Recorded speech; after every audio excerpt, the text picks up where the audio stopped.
Security की बदलती हालात हैं। मैं समझता हूँ कि ये हमें एक चीज़ फिर से याद दिलाती है कि दहशतगर्दी जो है ना ही वो किसी कबीले से ताल्लुक़ रखती है, ना ही वो एक ख़ानदान का मसला है और ना ही एक सूबे का मसला है, बल्कि ये पाकिस्तान के ख़िलाफ़ सरेआम जंग है। और आज इस फ्लोर पे मैं वाज़े करना चाहता हूँ कि ये जो जंग है, ये ना ही किसी तहरीक का हिस्सा है, ये ना ही कोई हकूक़ की जंग है, ये सिर्फ़ और सिर्फ दहशतगर्दी है। जनाब स्पीकर, जब ये वाक़यात होते हैं तो अमूमन मैं भी इस हाउस का 2 साल मेंबर रहा हूँ, सिर्फ हम बयानात देते हैं इस बारे में। हमें चाहिए कि हम दो टोक वाज़े पॉलिसीज़ अपनाएं जो कि एहतसाब और शफाफियत पे मबनी हो। हमें ज़रूरत है तो एक ऐसी नेशनल नैरेटिव की जो कि वफ़ादारी को मशकूक बनाने के दिखाने के बजाय उसे मज़बूत दिखाए।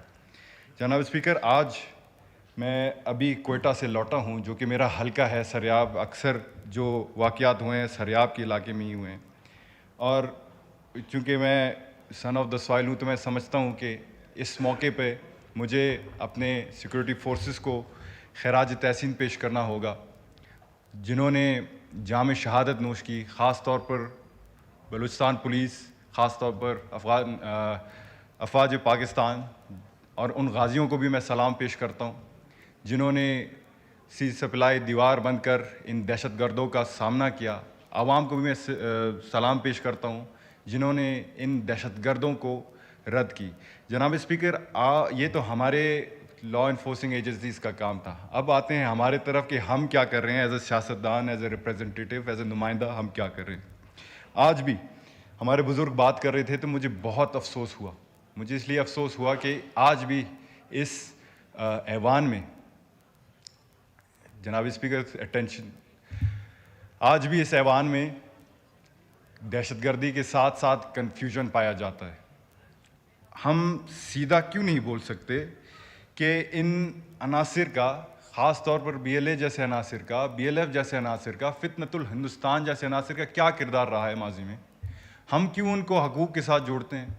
क्या हमें नहीं पता कि इनका ताल्लुक़ ना ही बलूचिस्तान के लोगों से है, ना ही इनका ताल्लुक़ बलूची रिवायात से है, ना ही इनका ताल्लुक़ बलूचिस्तान के हकूक़ के साथ है, ना ही इनका ताल्लुक़ और ना ही ये कभी बलूचिस्तान के लोगों की खैरख्वाह रह सकते। जनाब स्पीकर, हम एक तरफ बलूचिस्तान के ख़वातीन को शहीद मोहतरमा बेनज़ीर भुट्टो स्कॉलरशिप के तहत कैम्ब्रिज भिजवाने की कोशिश कर रहे हैं, ऑक्सफोर्ड भिजवाने की कोशिश कर रहे हैं, और दूसरे जानिब ये जो हैं उनके हाथों में क्लैशनकोव दे के इन्हें सुसाइड बमर्स बना रहे हैं। जनाब स्पीकर, और जिन बलोच नौजवानों को लापता करार दिया जाता है, मैं समझता हूँ कि उनसे कहीं ज़्यादा जो नौजवान हैं इस नाम नहाद आज़ादी के लाहासिल जंग में BLA जैसे तंजीम, फितनतुल हिंदुस्तान जैसी तंजीम इन्हें इस्तेमाल करते हैं। और जनाब स्पीकर, ये सच है। अगर आज हम सच से मुँह फेर लेंगे तो हम पाकिस्तान के साथ साथ बलोच कौम के भी गद्दार होंगे।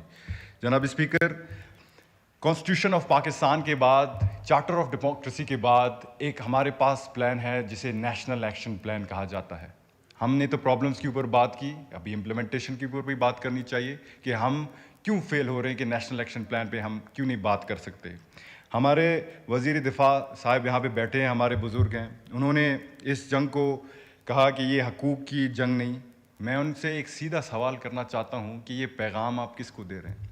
एक तरफ आपके दुश्मन आपके मुल्क को तोड़ने की बात कर रहा है, एक तरफ आपके दुश्मन आपके रियासत की खुद मुख्तारी को चैलेंज कर रहा है, और हम यहाँ पे बैठे हैं कि वज़ाती बयान दे रहे हैं।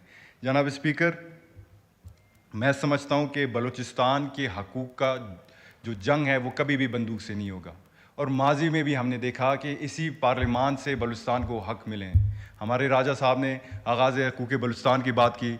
हमने पीपल्स पार्टी ने 18th अमेंडमेंट इसीलिए लाए कि हमें अपने साइल और वसाइल पर हक़ मिले।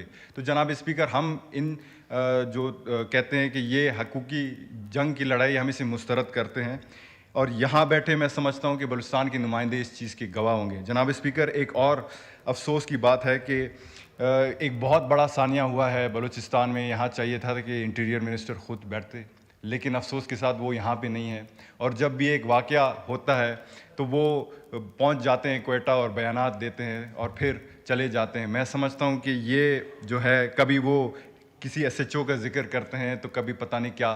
تو میں سمجھتا ہوں کہ یہ ریاست کی حکمت عملی نہیں, یہ بلکہ اپنے فرائض سے فرار ہونا ہے. جناب اسپیکر, میں سمجھتا ہوں کہ شاہد وزیر داخلہ صاحب بلوچستان کے تاریخ سے ناواقف ہیں. ہمارے یہاں پہ بزرگ محمود خان اچکزئی نے بڑا اچھا پیارا بلوچستان کا جو تاریخ ہے وہ بیان کی. تو میں سمجھتا ہوں کہ آج میں اس ایوان کو یاد دلانا چاہوں گا کہ 2008 میں بلوچستان کے حالات اس سے بھی بدتر تھے.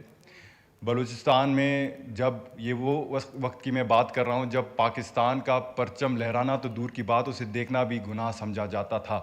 اس وقت میرے والد شہید سراج رحسانی ان سمیت بہت سارے محب الوطن پاکستانیوں نے پاکستان کا جھنڈا اٹھایا. انہوں نے ان عناصر کا مقابلہ کیا, ہمیں دھمکیاں ملی, ہم نے شہادتیں بھی دیں, لیکن پھر بھی ہم نے کبھی یہ نہیں کہا کہ پاکستان کا جھنڈے کا کچھ ہو.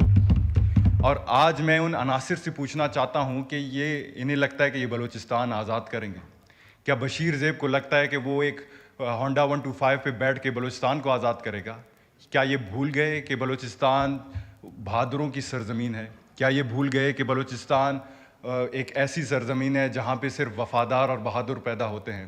کیا یہ بھول گئے کہ بلوچستان شہید سراج رحسانی جیسے شیروں کی سرزمین ہے جن کے موجودگی میں جب وہ زندہ تھے تو جو بی ایل اے جیسے عناصر بلوچستان میں پر لگانے سے بھی پہلے 1000 دفعہ سوچتے تھے؟ جناب speaker, Balochistan is not a piece of cake, اور ہم یہ واضح کرنا چاہتے ہیں. جناب اسپیکر, آخر میں اس ایوان کے ذریعے میں ان واقعات پر جن کو سیاسی رنگ دیا جاتا ہے, ان واقعات پر جو کہ پولیٹیکل پوائنٹ سکورنگ کے لیے ہر وقت استعمال ہوتا ہے, میں ان کو الفاظ میں سخت الفاظ میں مذمت کرتا ہوں. میں سمجھتا ہوں کہ ہمیں ان منافقت کا جو چین ہے, ان کی زنجیروں کو توڑنی چاہیے, ہمیں سچ بولنی چاہیے. اور میں واضح کرنا چاہتا ہوں کہ یہ وقت باتیں کرنے کی نہیں ہے. تو خدا را اس پارلیمنٹ کو صرف مذمتی بیان تک محدود نہ کریں. یہ وقت ہے کہ ہم اس جنگ کو ہم سنجیدگی سے لیں جو ہمارے پاکستان پر مسلط کی گئی ہے. جناب اسپیکر, میں اس ایوان سے مطالبہ کرتا ہوں کہ ایک آواز بنے, آپ دہشت گردی کے خلاف ایک آواز بنیں اور ایک واضح لائے عمل طے کریں تاکہ ہم سلوشنز کی طرف آگے بڑھ سکیں. یہ ایوان کنفیوژن کا شکار قطعاً نہیں ہو سکتا. یہ ایوان اتنی کمزور نہیں ہے اور ہمیں اتنا کمزور دکھانے کی کوشش بھی نہ کریں. یہ یا تو ہم ایک ریاست بن کے ایک فیصلہ کریں گے, یا تو آج کے بعد ہمیں تاریخ کے پنوں میں تماشیوں کی فہرست میں یاد کیا جائے گا. جناب اسپیکر, آج میں اس ایوان سے 2 سوال کرنا چاہوں گا کہ کب تک وفادار پاکستانی اپنے ہی ملک میں غیر محفوظ رہیں گے, کہ کب تک قربانی دینے والوں کو نظر انداز اور سازش کرنے والوں کو نوازا جائے گا. اس پارلیمنٹ اور ریاست کو آج یہ فیصلہ کرنا ہوگا کہ کیا وہ ان کے ساتھ کھڑے ہیں جو قربانی دیتے ہیں, یا ان کے ساتھ کھڑے ہیں جو پس پردہ آگ لگاتے ہیں. آج میں واضح الفاظ میں کہنا چاہوں گا کہ مضبوط بلوچستان ہی مضبوط پاکستان ہے. پاکستان ہمارا ہے اور بلوچستان پاکستان کا ہے. بلوچستان ہے ہم سب کا, 24 کروڑ عوام پاکستانیوں کا ہے, اور بلوچستان کل بھی پاکستان کا حصہ تھا, آج بھی پاکستان کا حصہ رہے گا اور تا قیامت رہے گا. اور کسی کے باپ میں بھی اتنا جرأت نہیں ہے کہ وہ بلوچستان کو آزاد کر سکے. انہی الفاظ کے ساتھ پاکستان ہمیشہ زندہ باد.